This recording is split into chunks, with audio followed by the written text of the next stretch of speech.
What's up, guys? My name is Sam, and I'm with my cousin Shai, and welcome to the Steeler Show. It is the inaugural episode, and I'm excited to get started. Shai, do you have any words?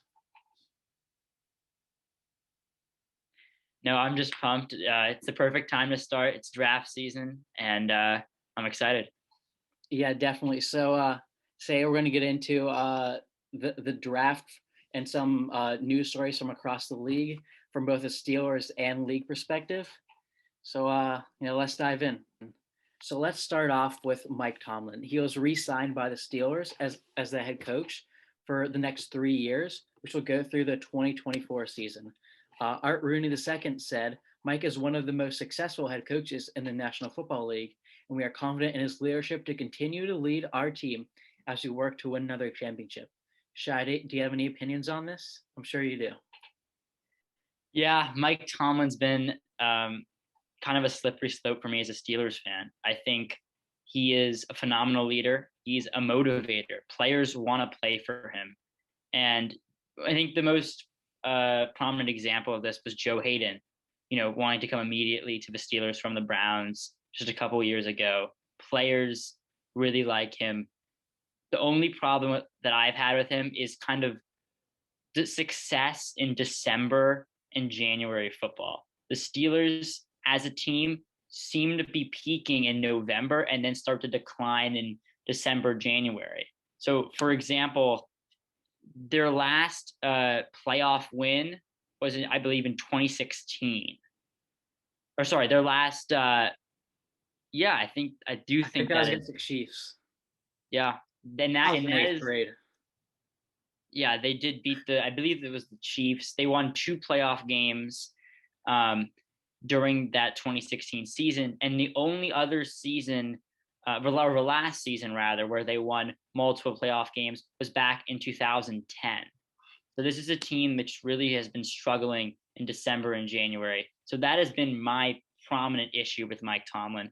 We saw those struggles in the 2017 playoffs. Of course, they had the bye. They didn't play the playoff game, but coming off the bye against the Jacksonville Jaguars, it was ugly. Yeah, we were at that game. It was not pretty. It was pretty embarrassing to say the least. Personally, just to preface, you did make some very good points with the Joe Hayden and the flopping in the postseason in December. But I mean, his track record speaks a lot. In 14 seasons, he's had two Super Bowl appearances and one win. Like, it's rare to get a coach that can get you over the hump. He's never been under 500 in these 14 seasons. He has a 650 win percentage, and he's only 49 years old. So, I mean, as you said, he has trouble leading in December in the playoffs. Well, just as players can develop, coaches can develop. He's still very young, relatively, as a head coach. And just in my opinion, he seems very popular among the owners, among the coaching staff, among the players on all levels. So I just don't see much incentive to getting rid of him. And if you were to get rid of him, I mean, the odds are low that you get a better coach and you were to so happen to hire a young hotshot coach like Kyle Shanahan or Sean McVay. Like, the odds of that are low, so it just doesn't seem like that much incentive to move on. And what I would say to that is Mike Tomlin could absolutely, if he was fired today, would have half the league would be looking at him, would offer them their head coaching job. But I think Steelers fans in the Pittsburgh Steelers, who have such historical track record of success, have higher standards than that. And I think we as Steelers fans should hold ourselves to higher standards. With that being said, you look at the Browns game, there was clearly a lack of preparation there. But let's not pretend that the Steelers didn't have issues. Ben Roethlisberger broke down. He could not throw a deep ball late in the season. The offensive line was horrific. There was no run game. Defensive injuries piled up with Bud Dupree going down, along with Devin Bush earlier in the year. This was not 100% on Mike Tomlin this last season. Mm-hmm. And then you mentioned all those statistics of success. You can't have such a short leash when it comes to never having a losing season. Yeah, Now, if we go 5-12 with the added game next year, okay, there's a conversation to be had. But I think with a 9-10 win team, which is what I project him to be next season, this extension does make sense because after Ben Roethlisberger, you are going to need a leader to develop another quarterback and keep them winning football games. Keep the standard being the standard, as he likes to say. definitely. I have two things to say. One, I think this 3-year deal, the ownership has in mind that Ben's going to retire soon, so they want to give Mike Tomlin the chance to bring in a new quarterback and see what he can do with him and go from there. Also, I mean, this whole time I've been pretty pro Tomlin, but on the other side, I was throwing out stats in favor of him, but it's important to keep in mind that compared to most other head coaches, he was put in a very good, he was put in a very good franchise, a very good team, with a very good quarterback, and it's a good roster, very functional franchise all around. So, I mean, obviously his stats look good, but a lot of that can be attributed to the Pittsburgh Steelers franchise and how they are. So, on to our next topic. Uh, this Friday, Justin Layne, our cornerback, got arrested in Ohio. He was pulled over around 3 a.m. for driving 30 miles per hour over the speed limit. The police found evidence of the devil's lettuce, the cannabis, the weed in his car. Additionally, he had a firearm on him. Once put into the backseat of the police car, he incriminated himself by saying such things as "I have a blunt on me" and talking about the firearm. And he's going to be charged with 1 felony count and 2 misdemeanors. So onto his actual presence on the field. He's playing 26 games. I believe he's going into his 3rd season. He has 24 tackles, a bunch of zeros, and I couldn't find a stat on this. But if there was a stat on blown coverages, I assure you it would be in double digits. And looking ahead to this season, it looks like he will get some playing time as the cornerbacks above him are Joe Hayden, Sutton, and possibly James Pierre. So, Shy, cut or keep? I think I'd be saying cut is a no-brainer, but given the lack of depth and losing the 2 starters in Cam Sutton and in Stephen Nelson during this free agency, it makes it a tougher decision. But I'm still gonna err on the side of cut.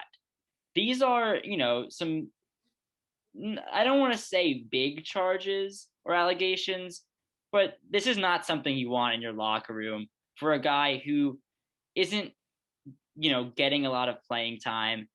You can find a replacement for him in free agency that will serve the same purpose of depth. Maybe not as young, but he's not going to be a hot commodity in the Steelers defense by any sort of the imagination. And I think it reinforces the fact that they need to draft a slot corner. They need to draft a Mike Hilton replacement. You make some very good points there, but I'm gonna err on the side of keep. Obviously, these are bad things you do not want in your locker room, but in the end, he's a 3rd string corner. Like, personality issues are kind of, I can brush them off if you're more of an irrelevant player. Like, obviously, I think he's on his last whatever you call it. He's on a very short lease. If he messes up again, he should be gone. Something like this happens again, he should be gone. But I mean, if problems you don't want to have problems to happen with like your franchise quarterback. You don't want that with Ben. You don't want that with leaders on your team. He's not a leader. He's kind of just there. So I'm gonna err on the side of keep. But if he messes up again, he should be gone. As well, the depth plays a very important role in that. Actually, the main role. If there were other options, like if Mike Hilton stayed, I would definitely be a proponent of cutting him. But if we were to cut him, we'd either have to get some veteran or someone who's not very good for agency, or spend like a 3rd, 4th, 5th round pick on a corner, which actually we may do. But I'll just increase the necessity to draft a corner in like the 2nd or 3rd round. Like, those are definitely picks we could spend on other positions. What I would respond to that is, I think 3 things. For one, I think it's an interesting point that you make that the fact that he's not a very relevant player, meaning that he's not a leader, makes these character issues less important. And I think that's an interesting argument. But one could also say, the fact that he should be on a shorter leash because he's an irrelevant player. If he was the starting corner, having 5 interceptions a season, then obviously it makes sense why you'd be a little bit more patient with him. He's producing. But I do acknowledge your argument. I think both sides have good points. And I'm not, this is not something where I'm ride or die, cut or keep. I think I wouldn't be upset either way.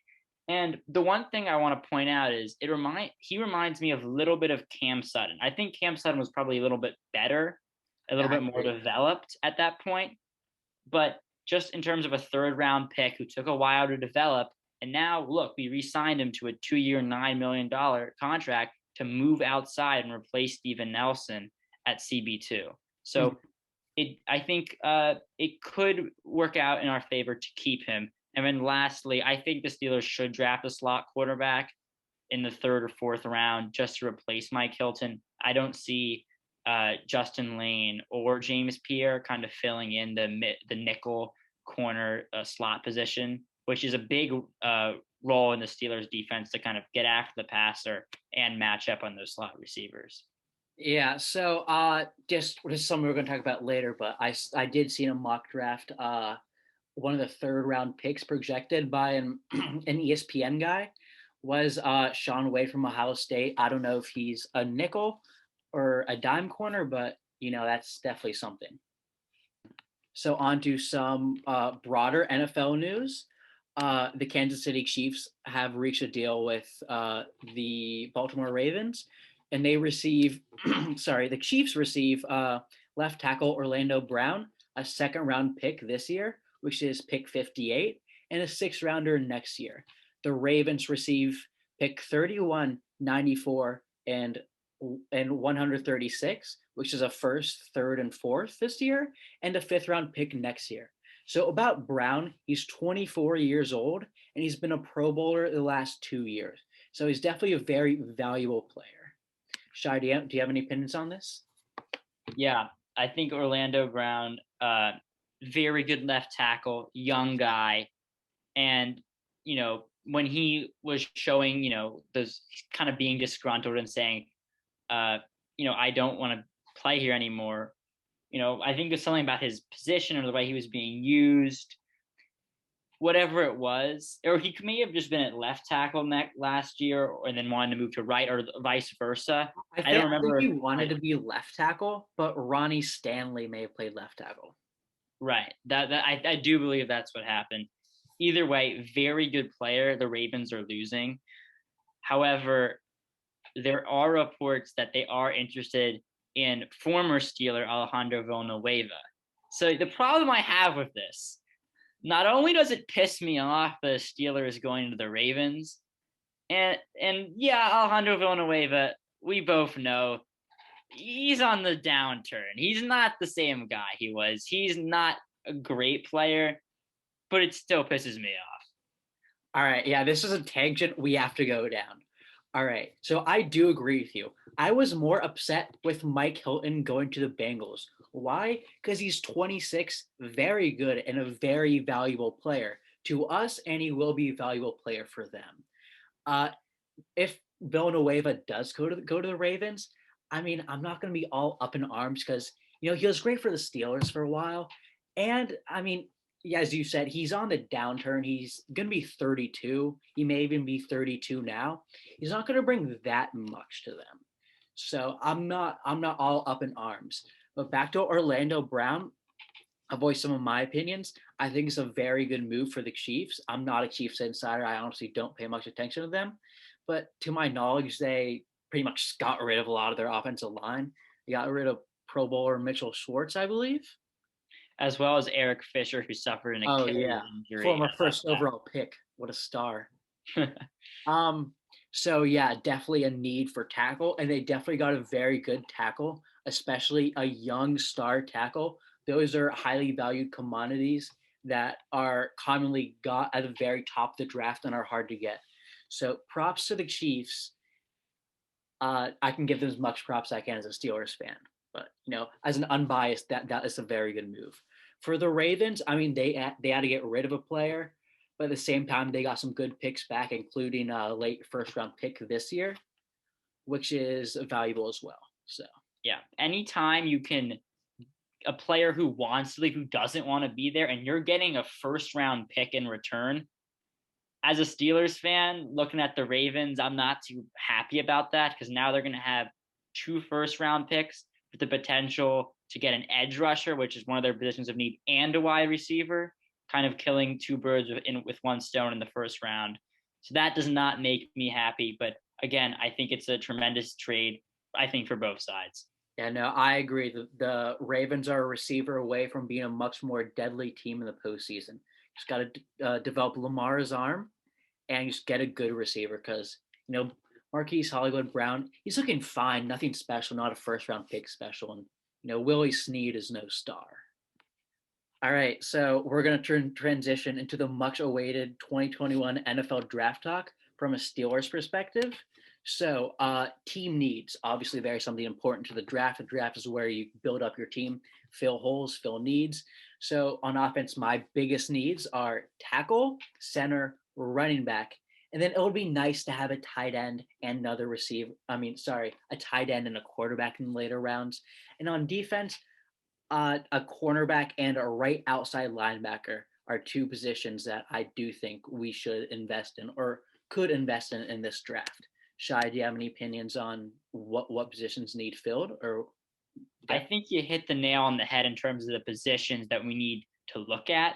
The real question is, Sam, where are the Steelers going to address these needs in the NFL draft? And what makes the most sense in terms of getting value at the position, but also getting players who can step in and be starters right away?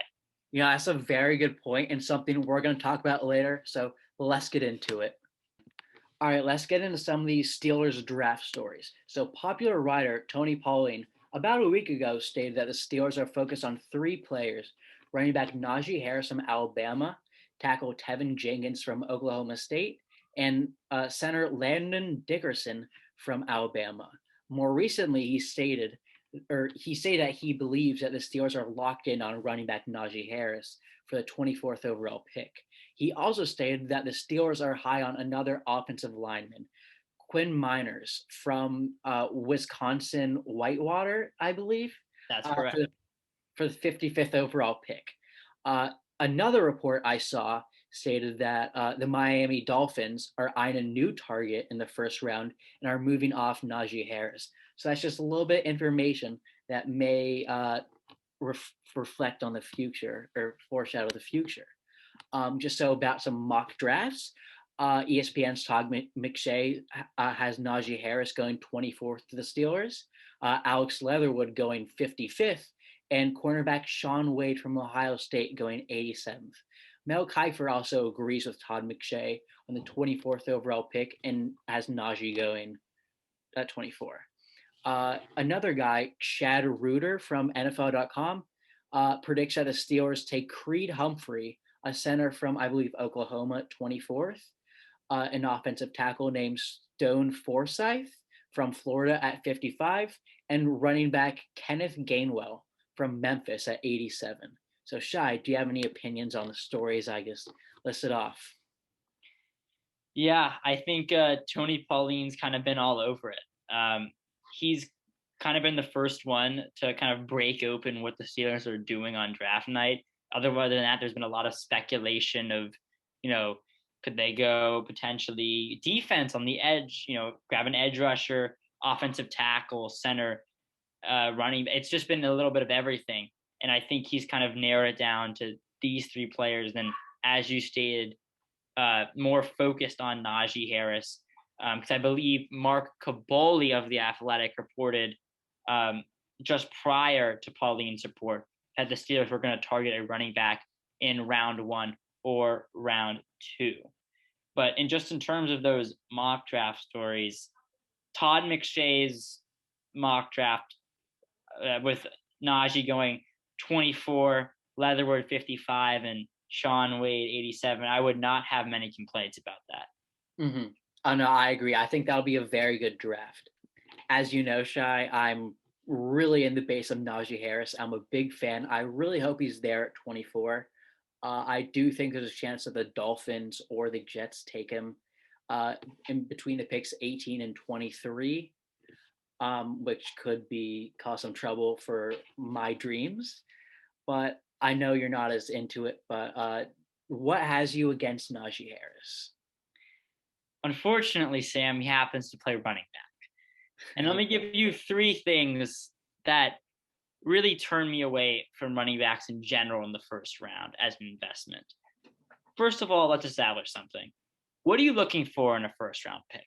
You're looking for a guy that's going to be the cornerstone of a position that's going to be leading the way for your franchise in the next decade.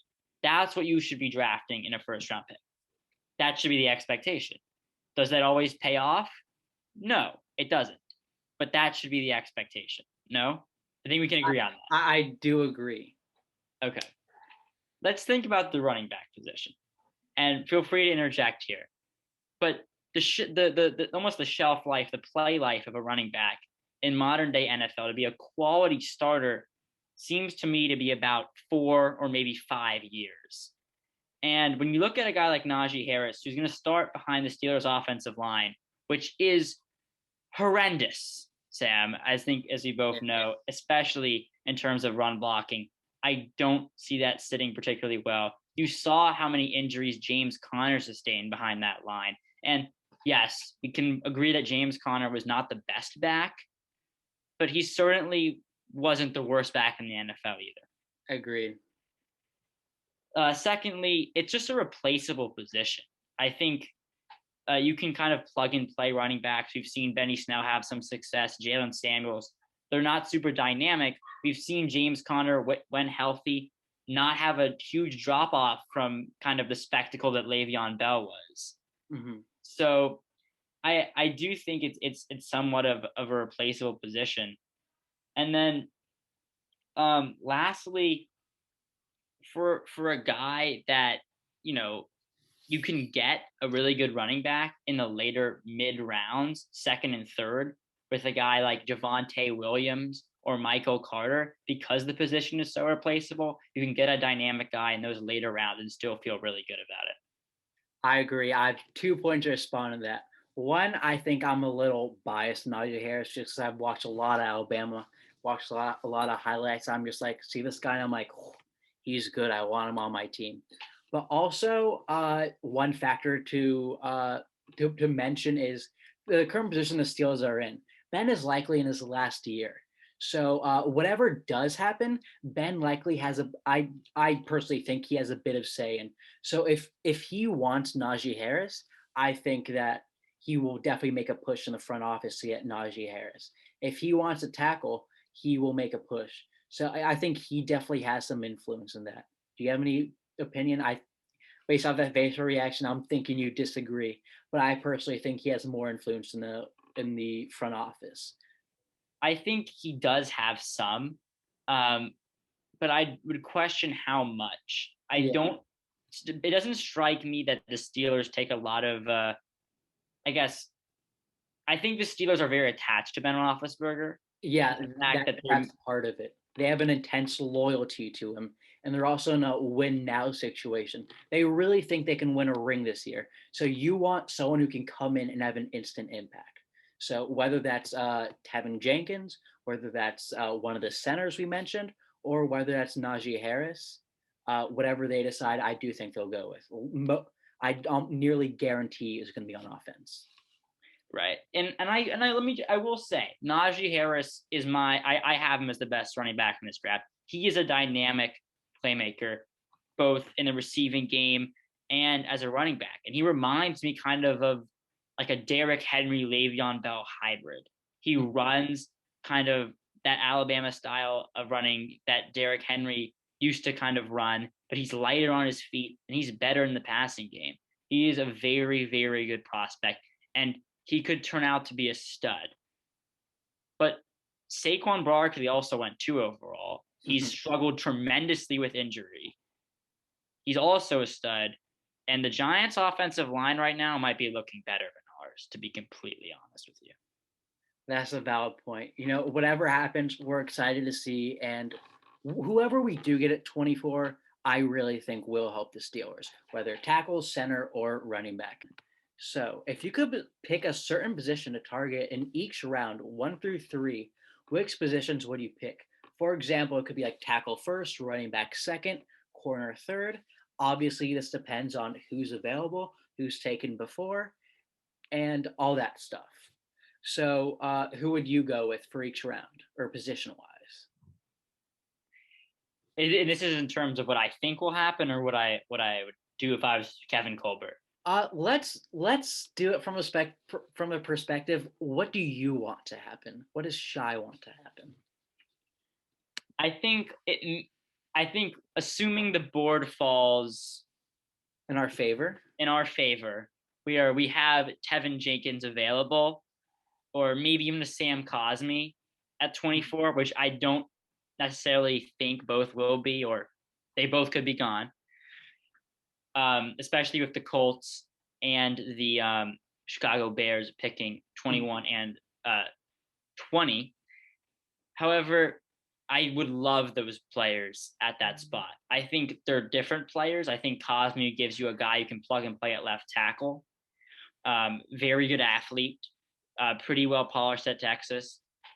And then Tevin Jenkins, in my opinion, is simply put the best run blocker in the class. Like, including Penei Sewell, including Rashawn Slater, he's the best run blocker in the class. Yeah.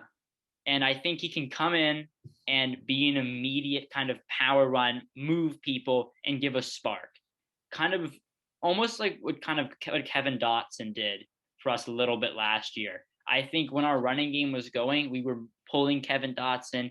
He was kind of a force in that interior. And I really think he was the best run blocker and maybe the best offensive lineman we had last year. I think if we can inject kind of like an infusion of youth and kind of, I guess, nastiness in the run game, that would really spark things for us. Now, whether he takes the place of Zach Banner at right tackle, or whether he has to transition to left tackle, which could potentially be a slippery slope, whether he wants to battle it out with Chuck Okorafor. But I think that would be absolutely a great position to target if the guys were available, tackle, because there isn't the same depth at tackle in the second and third round as you see with the other positions of need for Pittsburgh. All right, I'm just going to interject and say I fully agree with you.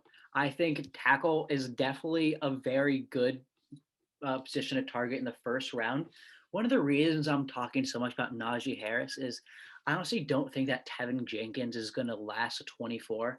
Obviously, I'm no draft expert. I don't study the draft, but I just have a gut feeling he won't last that long. In a perfect world, he'd follow us, but I don't think he'll last that long. So, I mean, what I want tackle, specifically Tevin Jenkins. I think you may agree with me on this, but do you agree with me with running back in the second round, or are you more of a third round running back guy? I think it really depends what happens. As you mentioned real quick, if the tackles, those top tackles aren't there in the first round, if I was the general manager, I would trade back potentially. Mm-hmm. I think that makes a lot of sense. Steelers have a lot of needs. Acquire more mid-round picks. Maybe you move down with a team like the Buffalo Bills at 30, who might want to jump the Browns and the Ravens for an edge rusher at the Steelers spot. Mm-hmm. Just to throw that out there. Second round running back, I'm in. Every day of the week, give me a running back in the second round. Go offensive line in the first. And even, if you don't think center makes sense because the tackles are gone, maybe you don't feel comfortable with Landon Dickerson's medical history. He has been on IR. I believe he has finished the last 4 seasons on IR, if I'm correct. And Creed Humphrey might be a little too high for 24, but maybe you go edge rusher. Like, you got a guy to compete with Alex Highsmith, get that depth in there. And Alex Highsmith was good, but the Steelers' pass rush dropped tremendously after Bud Dupree. I think if I was Kevin Colbert, that's a position I would look at if those tackles were not available. I do think there's a chance that a right outside linebacker is targeted in either second or third round. If someone the Steelers have highly valued falls to them in that position, I do think that's something that they may pull the trigger on. But a second round running back is something I'm definitely in on. So third round, what do you think about third round? Are you thinking cornerback? Thinking maybe a tight end if you're feeling ambitious? Center? What's on your mind? Yeah, so in this scenario, we've probably either gone tackle or edge in the first, Mm-hmm. if I'm the general manager, and then running back in the second. I think it depends who's there and how you see the board falling. If there are guys like Sean Wade and Aaron Robinson there, and you really like them and you think they can come in and be those slot guys right away, because both have experience playing in the slot, getting after the quarterback, kind of playing in that Mike Hilton kind of style, I think you could pull a trigger on that. Or maybe you go with, I don't think a Creed Humphrey or Landon Dickinson will be there Agreed. in the third round, but maybe a Josh Myers out of Ohio State at center, or possibly a Trey Hill out of Georgia. I believe the Steelers have talked to him quite a bit. Mm-hmm. So I'm going to lean on the side of center because I do see some slot guys falling in this draft to potentially the fourth round, where the Steelers do hold two selections. Mm-hmm. All right. So my final answer for the question I posed, would be tackle first round. Or sorry, I said, sorry, tackle first round, running back second round, and I'm gonna have to go center third round. You agree? I do. I do agree. Again, I think the center and corner in the third and fourth can be interchanged, but I would lean on the side of offensive line. All right, Shai. Quick prediction. If you had to put some money on it, who are the Steelers taking at 24th this Thursday?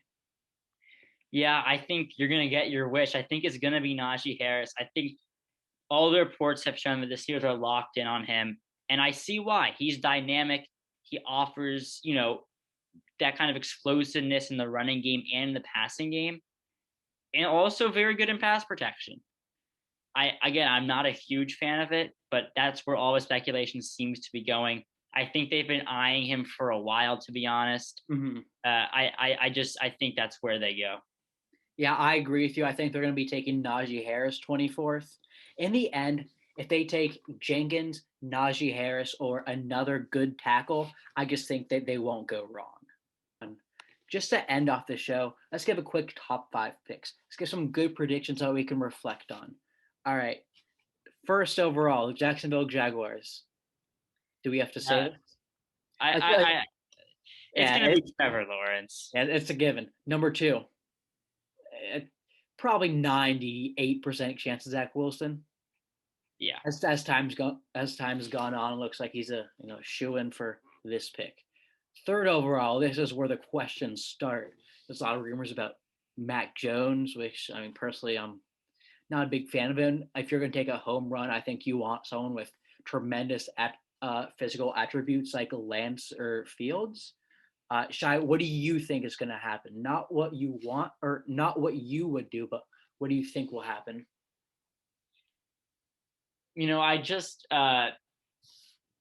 I just was on, my other podcast, NFL Game Time podcast. You all should check it out. Just a quick promotion in there. But give a 5-star review. 5-star review, of course. I think it's going to be Justin Fields, and I know that's a really unpopular take at this point. But let me give you some reasons why real quick. For one, if you're the Niners, I mean, John Lynch, Kyle Shanahan, they're smart guys. I mean, I'd say so. Mac Jones could very well have been there at 12, where the Eagles are now picking now. And if they wanted to get Mac Jones, don't you think they may have wanted to trade to the 7th spot or with Detroit or the 8th spot with Carolina? And I know if you love a guy, you go and get him and all that. Yeah. But they gave up 2 first-round picks for Mac Jones. Don't you think they would have a better gauge of the value there, Sam? Yeah, I mean, we saw what it cost to move to 6. It would have cost them 1 less first-round pick. So, I mean, if they knew Mac Jones was their guy, they could have just gone at 6, most likely got him at 6 and saved a first-round pick. So, I don't think it's Mac. I'll I say really, I really don't. And then you look at Mac Jones. What does he offer you besides maybe more? Maybe he's more healthy than Jimmy Garoppolo. But other than that, I don't know what you would look at and say, "Wow, that's a trait that I have to have in Mac Jones." I definitely. really don't see it. And then I think with Trey Lance, I am buying the fact that Kyle Shanahan and John Lynch want someone who can come in and potentially play right away, given Jimmy Garoppolo's injury history. Trey Mhm. Lance is not that guy. He's going to need development. But I think Justin Fields provides that kind of spark, that athleticism where you can run some read option plays. You can use him a little bit in the running game, but he can still come in and be dynamic right away as a pocket passer. So that's really how I see it. I can't see them taking Mac Jones at 3. I know that's what everybody's talking about. I can't see it. I totally agree. If they take Mac Jones, I'm going to be shocked. My jaw will drop to the floor. And I agree with you. I do think they will take Fields. I do think Fields is sharper between the ears than the media is giving to him. I think he's pretty good. I mean, I'm no scout, but I do think he's sharp between the head or in the head.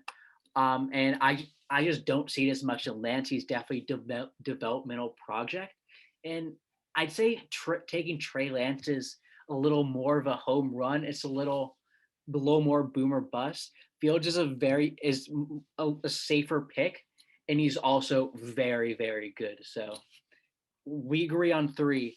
How about 4? What do you think the Falcons are doing? Or do you think a team can make a move to trade maybe for Lance? Or if they do end up taking, or if the Niners end up taking Jones or Lance, could another team trade up to take another quarterback? I think if I'm the Falcons general manager, that's what I'm looking to do. Absolutely. They should be going defense. They should be acquiring more picks. However, the trade buzz at the Falcons has piped down quite a bit. Mm-hmm. And I think that means that they like a guy. And I think it's who's most people's, a lot of people's, I believe Daniel Jeremiah has him at his number 2 prospect, and it's Kyle Pitts. He's a tight end, but he is good. He is a versatile weapon. Yeah. So are you quoting Bengal, Sam? I sure am. Yeah. I Yeah. he really is though. He's like a tight end. He's like a big, strong, fast wide receiver. Someone who I want, like Chase Claypool on steroids. And I like Chase Claypool. Yeah. You can line him up anywhere, and he's just gonna moss people. Like Mhm. he might be the best prospect there. I think he just might be best player available for the Falcons. And although they should trade back, they're essentially saying, we're gonna, like, next season we're just gonna score more points than you will. Like, screw defense, just like Mike D'Antoni's Houston Rockets, kind of as a comparison Uh, in I was sport. just about to say like the Brooklyn Nets. Like, all right, we're fine winning games 52-49. Right. By the way, I realize Mike D'Antoni's not the Rockets anymore. I was referring to Yeah, previous years. Yeah. yeah. Um, So 5th pick, this is one I have heard discussion about on social media. It seems like it's going to be between 2 players, Penei Sewell or Jamar Chase. It seems like a matter of protecting your franchise or giving a star weapon, former teammate, to your franchise player. So what do you think they're going to do? It's really difficult for me. Oh, it's not difficult for me, but I'm sure it's Yeah. difficult for them. For me, I'm going to take Penei Sewell in a heartbeat, and I also think the Bengals will do that as well. Here's why. I think Joe Burrow might be advocating for his teammate Jamar Chase, who is a stud. However, if let's look at like Zach Taylor and Bengals management, like your star quarterback, your number 1 overall pick, just suffered a Sure. season-ending injury because your offensive line wasn't good enough, and you're already potentially on the hot seat. If you go out here and you don't get him protection, and he suffers another injury, I don't know. They're on the hot, like your seat is scorching hot. You've got to make the right pick. If you're Cincinnati, and that's just clearly getting Penei Sewell. He's like if Quentin Nelson and Tristan Wirfs had a baby. Like that's like how I would describe Penei Sewell. I think they've been locked in on him for a while, ever since the kind of uh during the when you remember you watch Bengals games, they have like Penei, like the signs. Yeah. Not that they're gonna take that into account, but I think they've been looking at him for a long time. Yeah, definitely. I agree with you again. I think they will go Sewell. And I think, or if I were in that position with the Bengals, I would take Sewell because Joe Burrow, he's a future. He's the brightest thing on that franchise for a long time. You have to protect him. The O line is horrid, so it's just a necessity. And wide receiver is a position that's highly saturated. Obviously, Jamar Chase is very good, but there's options you can get in the second round and the third round. Hell, if you even want to trade up back into the first round and get another one, that would still be a good idea. But getting a star tackle like Sewell is not common. It's not common to be in a position like they're in to get a player of his caliber. So I think they have to pull the trigger. All right, we're gonna wrap it up for today. I'm excited to talk to you about the draft this weekend and the upcoming week. We're gonna be back on the show talking about the draft from both the Steelers perspective and an NFL perspective. So be sure to tune in, and we'll be back soon.